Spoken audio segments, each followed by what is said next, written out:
하나님의 말씀은 신약성경 요한일서 2장입니다. 요한일서 2장 18절에서 27절 말씀입니다. 제가 주는 성경책은 신약성경 390페이지입니다.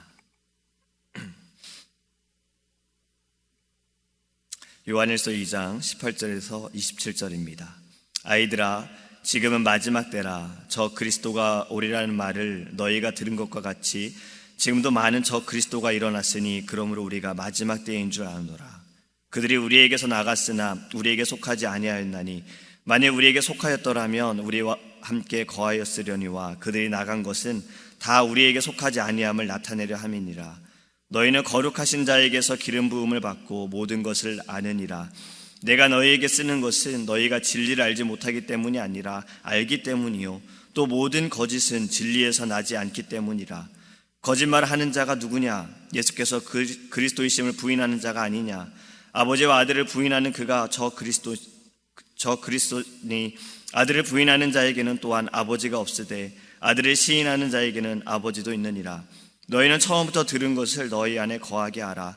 처음부터 들은 것이 너희 안에 거하면 너희가 아들과 아버지 안에 거하리라. 그가 우리에게 약속하신 것은 이것이니 곧 영원한 생명이니라. 너희를 미혹하는 자들에 관하여 내가 이것을 너희에게 썼노라.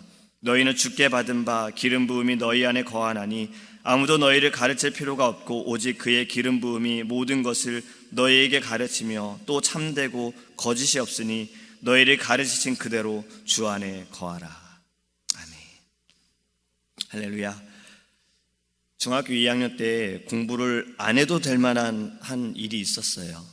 그것 때문에 안 한 것 같기도 하고, 원래 공부를 사실 좋아하지도 않았지만 핑계거리가 하나 생긴 거죠. 1992년도쯤이었습니다. 10월 28일 날 예수님이 오신다라는 이야기가 있었어요. 바로 다미선교회에서 주장했던 거지요. 이것 때문에 다미선교회 신도들은요, 자신들이 가지고 있는 모든 재산들을 다 팔아버리고 모여서 계속해서 그냥 이제 오실 예수님만 기다리는 그런 모습들을 보여줬습니다. 28일에 다가오기 전에 이제 많은 취재진들이 그 교회 앞에 모여가지고요, 촬영 등을 하고 계속해서 뉴스에 내보냈어요. 28일 됐습니다. 예수님은 오시지 않으셨어요. 그들은 이렇게 다시 말합니다.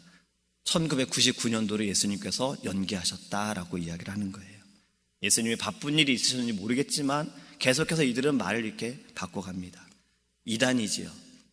이단들은요, 이렇게 보면, 역사적으로 보면요, 참 때마다 있는 것 같아요. 지금도 참 많은 이단들이 있는데, 이 이단들은 사실 초대교회에도 있었습니다. 초대교회 이때에도 이단들이 있었다라는 거예요. 그렇다면 왜 이렇게 많은 기독교에서는 많은 이단들이 있고 왜 반복적으로 나타나는가, 존재하는가? 여러분 생각을 해보면요, 귀중한 것일수록 가짜들이 많아요. 정말 진실되고 진리인 것이 정말 맞다면 가짜들이 많고 모조품들이 많아요. 우리도 진품이 있지만 또 이 진품하고 너무 똑같이 생긴, 자세히 봐야지만 알 수 있는 그런 모조품들이 있지 않습니까? 유명한 그 명품들도 브랜드들도 다 그렇지요. 참 그렇기 때문에 이 기독교라는 것이, 또 우리가 믿는 예수 그리스도가 참 진리라는 것도 저는 여기서 또 증명이 되지 않나라는 생각을 해봅니다. 요한이 요한일서를 기록할 때에도요, 이단이 있었어요. 그때 등장한 이단은요, 바로 영지주의입니다. 이 그노시즘이라고 하는 영지주의는요, 지식의 덕보다 더 우월하다고 주장을 했었고, 이 세상의 악 때문에 하나님께서 창조자가 될 수 없다라고도 이야기를 했어요. 또 이들이 주장한 것 중에 가장 큰 문제가 뭐였냐면요, 예수님의 그 인성을 부인했습니다. 그러니까 예수님의 참된 인간의심을 부인한 거예요. 여러분, 예수님은 어떤 분이십니까? 100% 신이시고 100% 인간이시죠. 참 신이시고 참 인간이신 거지요. 오늘 본문에서도요, 바로 요한은 그것 때문에 이렇게 이야기를 하는 겁니다. 경고하고 있는 거예요. 바로 마지막 때라는 겁니다. 제가 18절을 다시 읽어보면요, 아이들아, 지금은 마지막 때라. 저 그리스도가 오리라는 말을 너희가 들은 것과 같이 지금도 많은 저 그리스도가 일어났으니 그러므로 우리가 마지막 때인 줄 아노라. 여러분, 마지막 때가 언제일까요? 요한이 요한일서를 기록한 때가 110년에서 165년으로 추정을 합니다. 이때도 지금 마지막 때다라고 이야기를 하고 있어요. 근데 우리도 지금 살아가는 이 시대를 우리는 또 마지막 때다라고 이야기를 합니다. 그렇다면 도대체 마지막 때가 언제인가? 저는 이 마지막 때를 좀 이렇게 생각해 봤어요. 예수님께서 승천하시면서 내가 다시 오시겠다라고 말씀하신 그 다시 오시기 전 그때가 바로 마지막 때다라는 생각을 해요. 그래서 요한이 말씀을 기록할 때도 마지막 때고 지금 이 시대도 마지막 때인 거예요. 예수님이 곧 오시기 때문에. 제자들은 궁금했습니다. 그래서 예수님께 물었어요. 주님, 주님의 그 임하심과 세상 끝에는 어떠한 징조가 있겠습니까? 이에 대해 예수님은요, 말씀해 주세요. 이 말씀을 요한이 들었어요. 그 들은 것을 다시 한번 오늘 말씀에도 그는 반복합니다. 예수님께서는 이렇게 말씀하십니다. 너희가 사람의 미혹을 받지 않도록 주의하라. 많은 사람이 내 이름으로 와서 이르되 나는 그리스도라 하여 많은 사람을 미혹하리라. 오늘 본문에서도 26절에 요한이 말하기를 너희를 미혹하는 자들에 관하여 내가 이것을 너희에게 썼노라. 여러분, 한국에 예수가 몇 명인 줄 아십니까? 제가 전에 들은 얘기로 28명이라고 들었어요. 지금은 더 늘었는지 줄었는지 모르겠지만 한국에 예수님이 28이에요. 너무 많죠. 예수님의 이름으로 내가 예수다라고 말하는 것뿐만이 아니라 그 이름을 가지고서 사람을 미혹해 하는 그때가 바로 마지막 때다라는 겁니다.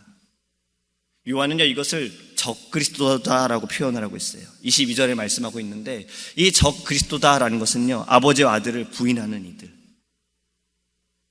하나님과 그 아들 예수 그리스도를 부인하는 이들을 적그리스도다라고 말합니다. 이 적그리스도들은요, 바로 미혹해 하는 거예요. 현혹해 하는 거예요. 혼란케 하는 거예요. 하나 되게 하지도 못하고 진리를 알지 못하게 하는 것들이 이들이 계속해서 우리를 넘어뜨리는 겁니다. 그렇기 때문에 중요한 것은 마지막 때다라는 거죠. 미혹되어지는 이 시대가, 우리가 살아가는 지금 이 시대도 바로 마지막 때다라는 겁니다. 근데 저는 말씀을 묵상해 보면서 이런 생각을 잠깐 들었어요. 그렇다면 왜 예수님께서 오시는 그날이 궁금할까? 언제인지 궁금할까? 사실 저도 궁금하거든요. 여러분들도 궁금하지 않으십니까? 주님이 언제 오십니까? 그날이 언제입니까? 궁금하죠. 근데 왜 궁금할까라는 생각이 들었어요. 왜 도대체 그 날이, 그 날짜가 언제인지 궁금할까? 정해진 날짜가 없으면 제가 준비하기 어려워서요. 여러분, 우리도 사실 살아가면서 어떤 정해진 날짜가 없으면 준비하기가 어렵습니다. 시험도 날짜가 딱 정해져야지만 그 날을 두고서 우리가 공부를 하잖아요. 그래서 내가 주님 오시는 그 날짜가 궁금한가? 아니면 그 날을, 그 때를, 그 시간을 알면 내가 좀 더 준비하기 편하니까. 마치 예수님께서 십자가 못 박혀 죽으실 때 그 우편에 있던 강도처럼 그때 가서 이제 곧 날이 다가오니까 이제는 내가 회개해야겠구나. 이제 곧 주님 이제 몇 시간 후면 오시니까 혹시 내가 이것 때문에 궁금해하는가? 여러분, 왜 우리는 그 날짜를 궁금할까요? 사실 중요한 것은 그 날짜가 중요한 게 아닙니다. 우리가 정말 궁금해하고 우리가 좀 돌아봐야 하는 것은요, 지금 나의 마음이 준비되어 있는가예요. 다시 오신 예수님께서 나에게 말씀하실 때 또 나에게 잘하였도다 착하고 충성된 종아라고 말씀하실지를, 지금 나의 모습이 어떠한지, 나는 지금 주님의 형상을 가지고 그리스도의 빛으로 살아가고 있는지, 사실 이것을 더 궁금해하는 거예요. 여러분, 제자들도요 궁금했습니다. 그때 예수님께서 이렇게 말씀하셨어요. 이르시되 때와 시기는 아버지께서 자기의 권한에 두셨으니 너희가 알 바 아니에요.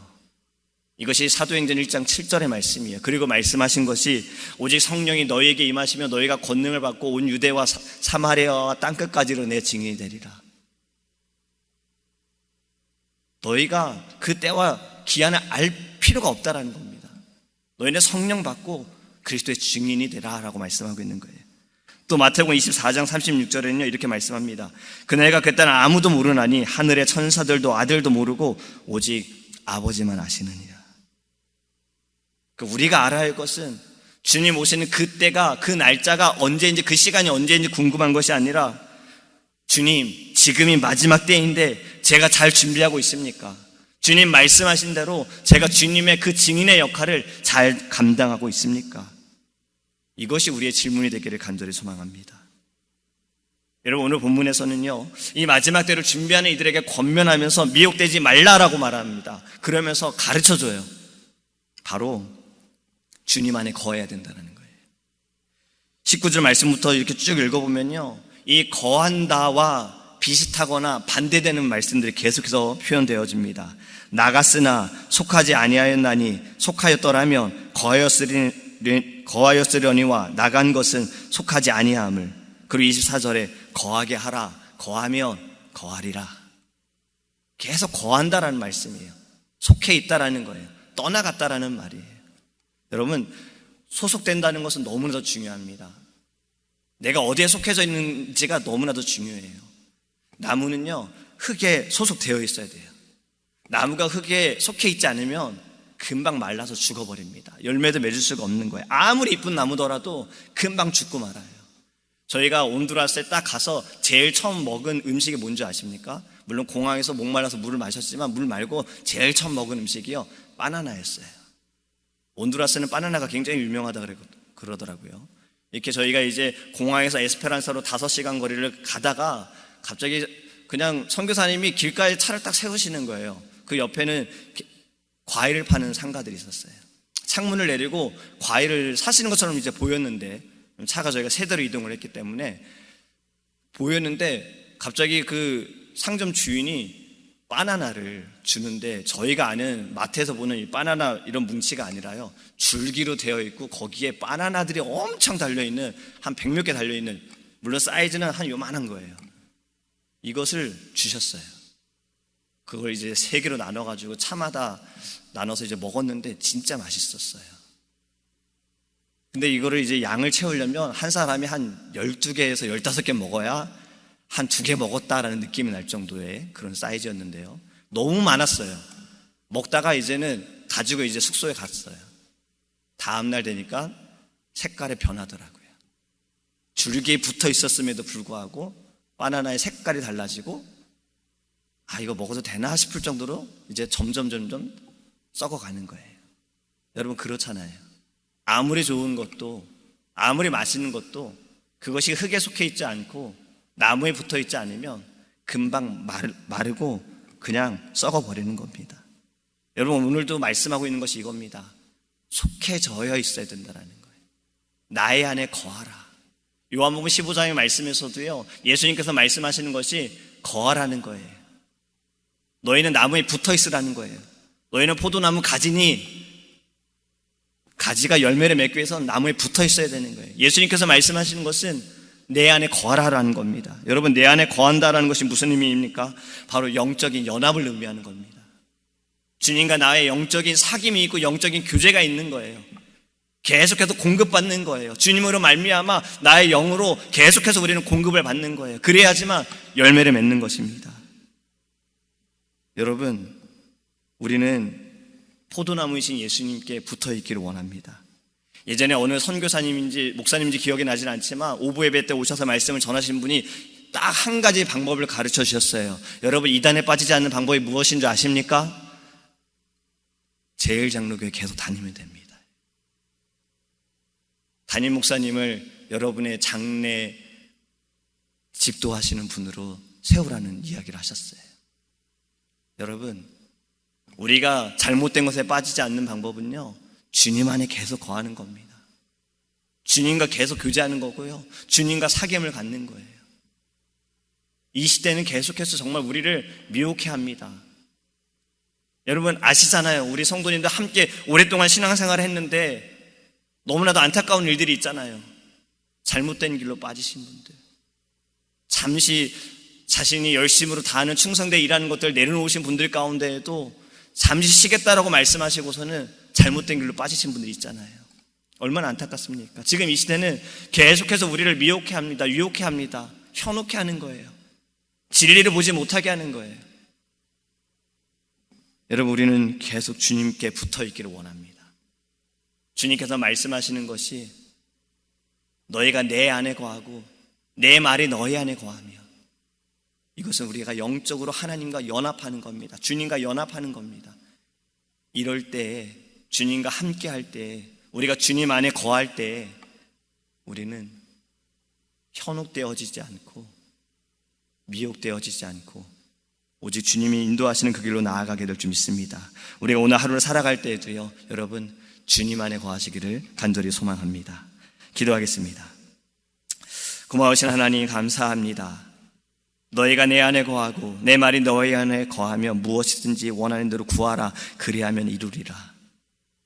주님, 우리가 나의 기도를 응답받기 위해서 주님 안에 거하는 것이 아니라 하나님, 우리는 주님 안에 거해야지만 죽지 않습니다. 주님의 말씀이 우리 안에 늘 거해야지만 하나님, 우리의 영이 죽지 않습니다. 이것이 생명입니다. 우리가 살아가는 방법입니다. 아니, 살아가야 할 유일한 길입니다. 아버지, 이것을 알고 늘 주님 안에 거하게 하여 주시옵소서. 하나님, 우리에게는 많은 고민들이 있습니다. 많은 어려움들이 있습니다. 또 많은 미혹과 유혹과 현혹되어지는 일들이 있습니다. 진리를 바라보지 못하게 하는 일들이 있습니다. 주님, 좌로나 우로나 치우치지 않게 하시고 오직 말씀 가운데, 말씀 위에서 오직 예수만을 바라보게 하여 주시옵소서.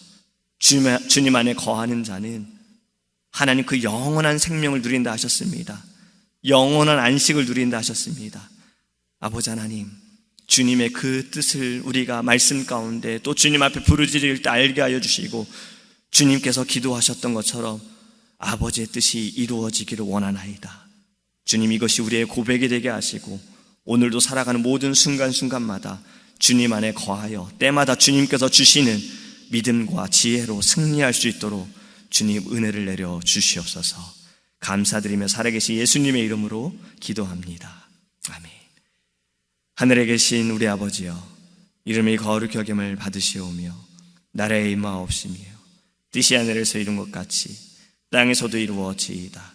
오늘날 우리에게 일용할 양식을 주옵시고 우리가 우리에게 죄 지은 자를 사하여 준 것 같이 우리의 죄를 사하여 주옵시고 우리를 시험에 들게 하지 마옵시고 다만 악에서 구하옵소서. 되게 나라와 권세와 영광이 아버지께 영원히 쌓옵나이다. 아멘.